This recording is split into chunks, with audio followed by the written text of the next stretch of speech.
everyone. Welcome to another episode of the Digital Nomad series with myself, Alejandra, and the CEO of Luz Collective, Lucy Flores. In this series, we have a conversation about what it means to be a digital nomad and so much more. So make sure you click that like, comment, and subscribe button for more content just like this. Hola. Can you hear me? Yes. What was that? I'm coming to you live from Playa del Carmen from my Airbnb kitchen.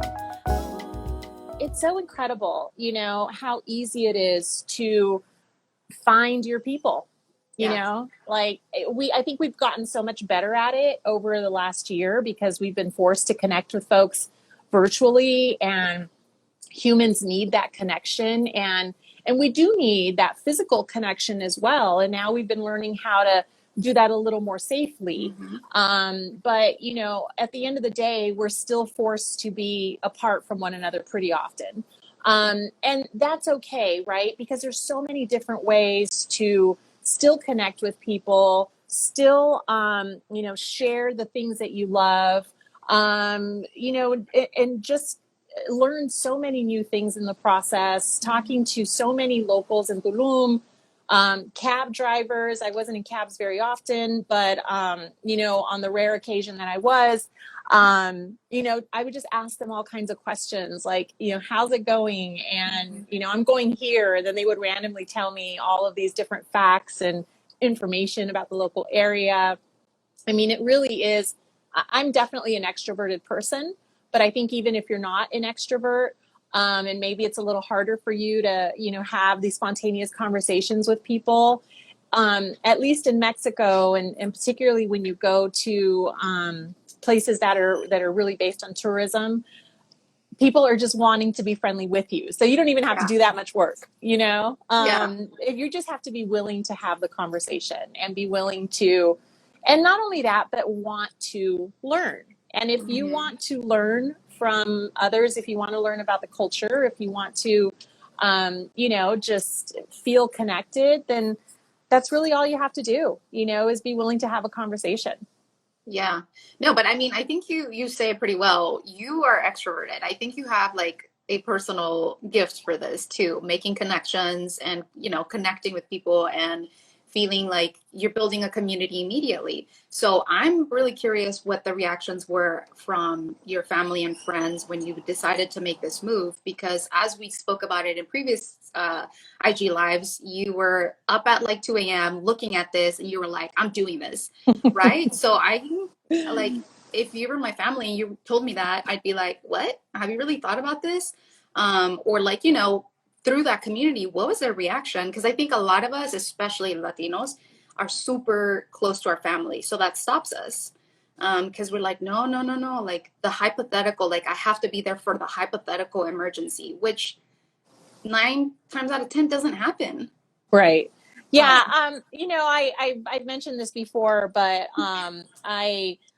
all of this came about for lots of different reasons, including the death of my father in October. And in trying to deal with that, no one was really surprised. Everybody was actually very supportive because they knew that I needed to do what I needed to do for myself and for my healing and for my my journey in grief. And so, I definitely experience what a lot of, I think, folks with Latino families experience, and that when we do something that's foreign to them, when we start a business, when we decide to go to college, when we, decide to move away to another city for a job, when we decide to do all these things that they're not used to, they get scared for you. And they of course, like throw a word of caution, to the wind, and they just want to, but at the end of the day, they just want to know that you're going to be safe and that you're going to be okay. And obviously they miss you, and you have to deal with stereotypes, like false narratives that exist about all of these places, including Mexico. My brother, who we grew up going to Mexico as kids, lives in Tucson, is not that far away from Mexico, was like, you're going to get kidnapped. And I was like, what?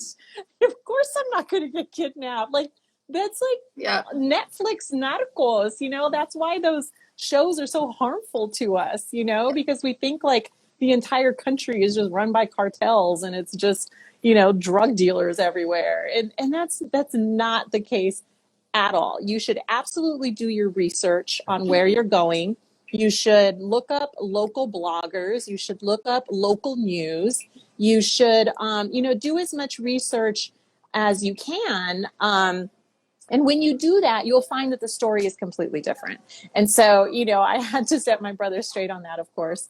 But for the most part, you know, everyone was definitely supportive. And I think that that's really the important thing here is that when folks are considering doing something, P. Rodriguez 08 is talking about Facebook groups. Yes, totally.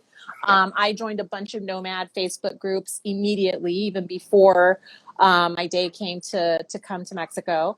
There's so many resources out there. And that's the thing. Like I said this during the last conversation is that we can't let fear stand in the way of moving forward on our journeys. If we do that, we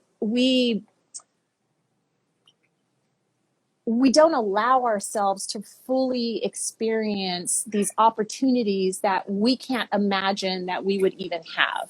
Right? Like if I listen to people and I was like, oof, maybe you're right. Maybe it's too dangerous, you know, maybe whatever people are saying, I wouldn't be 2 blocks from the beach right now while the entire country freezes, you know?